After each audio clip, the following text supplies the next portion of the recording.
श्रीमहालक्ष्म्यै नमः। ॐ गं गणपतये नमः। ॐ श्रीमहालक्ष्म्यै नमः। ॐ गं गणपतये नमः। ॐ लक्ष्मी गं शरणं पद्मे। ॐ सिद्धिविनायक रक्ष रक्ष। ॐ धनलक्ष्मी देवी शक्ति। ॐ गणेश कृपा प्रदायक। ॐ शुभ लाभ नमः। ॐ मंगलम शक्तिदेव।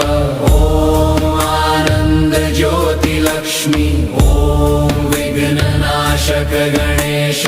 ॐ हृदय पूर्ण शांति।